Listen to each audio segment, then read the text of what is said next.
अन्य कारण है जिसके कारण हमें ये अहंकार, कर्म, फल, स्मृति इनकी अनुभूति होती है। आगे अभी यहां तक पुरुष कारणम कस्मात् इस प्रश्न का उत्तर देखिए हो गया। अभी प्रभवः पुरुषस्य कहा, पुरुष का प्रभव कारण, पुरुष का कारण क्या है? अभी तक हमने क्या देखा कि पुरुष इन सभी का कारण क्यों है, इस प्रश्न का उत्तर देखा। पुरुषः कारणम कस्मात्, कस्मात् व्हाय, कारण पुरुष क्यों है इन सभी का, इसका उत्तर देखा। अभी किस प्रश्न का उत्तर देखने जा रहे हैं?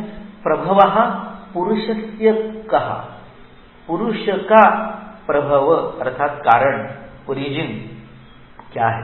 प्रभव, भव इज टू एग्जिस्ट, प्रभव वहां से उत्पन्न होके आना, प्रभाव नहीं, यह शब्द प्रभाव नहीं है, प्रभव है।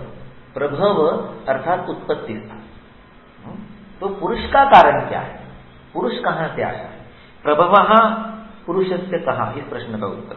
अभी देखिए उत्तर दिया है प्रभवो ह्यन, प्रभवो न ह्यनादित्वा न ही अनादित्वा।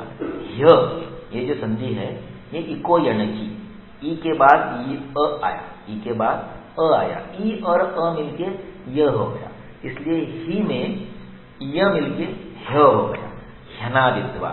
ही अवधारणी, ही फॉर एम्फेसिस, ही जो आता है संस्कृत भाषा में ये अवधारण के लिए, एम्फेसिस के लिए, जोर देकर बोलने के लिए।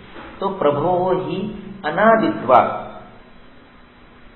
विद्यते परमात्मनः, अनादि होने के कारण परमात्मा का प्रभव नहीं होता है। अनादि, जिसका आदि नहीं है, जिसकी शुरुआत कब हुई किसी को पता नहीं, जिसकी शुरुआत ही नहीं है, जिसकी शुरुआत ही नहीं है उसका अंत नहीं होता।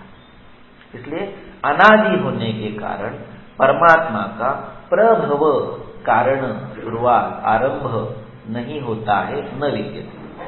वाक्य का सामान्य अर्थ देखिए, क्रियापद है विद्यते, वर्ब भी विद्यते, इट इज कनेक्टेड बाय न विद्यते, तो नहीं होता है। क्या नहीं होता है? प्रभव, आरंभ या कारण नहीं होता है। किसका? परमात्मनः, चैतन्यमय घटक जो है पुरुष नाम का, उसका कारण नहीं होता। क्यों नहीं होता है? क्योंकि अनादित्वात्, वो अनादि है, वो स्वयंभू है, वो शाश्वत है, वो सनातन है, वो है, इट इज देयर, वो किसी से बना नहीं है, किसी से बना नहीं है, इसलिए उसका कोई उगम नहीं है, आरंभ नहीं है, कारण नहीं है, कॉज नहीं है। बट प्रभो ही अनादित्वात् न विद्यते परमात्मनः। आगे फिर ये जो राशि पुरुष नाम की चीज है, षट धातुओं की राशि, 6 घटकों का एक्यूमुलेशन, इसको जो आप पुरुष कह रहे हैं, या 24 तत्वों के एक्यूमुलेशन को, 24 तत्वों की राशि को जो आप पुरुष कह रहे हैं, उसको प्रारंभ होता है, उसका कारण होता है, उसका आदि होता है। ओके, यानी it is made up of something. वो कहां से बना है? तो उसका आंसर दिया पुरुषो राशि संज्ञस्तु मोहेच्छा द्वेष कर्मजः। ये कर्मजन्य है, और ये कर्म का है मोह से, इच्छा से, द्वेष से। मुझे ये चाहिए, अनुकूलता, मुझे ये नहीं चाहिए, प्रतिकूलता, मुझे ये चाहिए कि नहीं चाहिए ये पता नहीं है, मोह, confusion. Okay, positive, negative, neutral, चाहिए नहीं चाहिए, इनडिसीजन। यही 3 अवस्थाएं होती है किसी भी भाव के बारे में हमारे जीवन में। चाहिए तो अनुकूल वेदनीयम सुखम, नहीं चाहिए प्रतिकूल वेदनीयम दुखम, मोह पता ही नहीं, नो कंसर्न। ठीक है, तो ऐसी 3 चीजें हैं, प्लस, माइनस और न्यूट्रल। तो इन कारण हम कुछ कर्म करते हैं, उसको पाने के लिए कर्म करते हैं, या उसको त्यागने के लिए कर्म करते हैं, या कुछ करते नहीं है। इन तीनों के द्वारा तत्त कर्मजन्य जो उपभोग्य फल निर्माण होता है, उस फल को भोगने के लिए देह प्राप्त होता है। तो देह प्राप्ति का कारण क्या है? कर्म। कर्म जहां राशि संज्ञस्तु पुरुषः, ये जो षड्धातु पुरुष नाम का देह है, या चतुर्विंशति धातु नाम का राशि पुरुष नाम का देह है, ये चैतन्यमय देह है, जीवन जीने वाला देह है। ये कहां से आया? ये कर्मजन्य है। और ये कर्म क्यों हुए हैं? मोह कर्म जहाँ, इच्छा कर्म जहाँ, द्वेष कर्म जहाँ, ऐसे 3 प्रेरणाओं के कारण जो कर्म होता है वो। अगर मोह में कुछ करते नहीं है तो कह के रखा है कि नहीं कश्चित क्षणमपि जातु तिष्ठत्य कर्म कृत। तीनों लोकों में एक भी जीव ऐसा नहीं है जो कर्म किए बिना एक क्षण के लिए भी अस्तित्व में रह सके। हाँ, नहीं कश्चित क्षणमपि जातु तिष्ठति अकर्मकृत, कर्म न किए हुए ऐसे एक क्षण भी कोई भी जीव नहीं रह सकता, ऐसे भगवद गीता में श्री भगवान श्री कृष्ण ने कहा। अस्तु, तो जो परमात्मा है, चेतना धातु अप्यय कहा है, एक चैतन्यमय घटक है, उसका प्रभु नहीं है क्योंकि वो अनादि।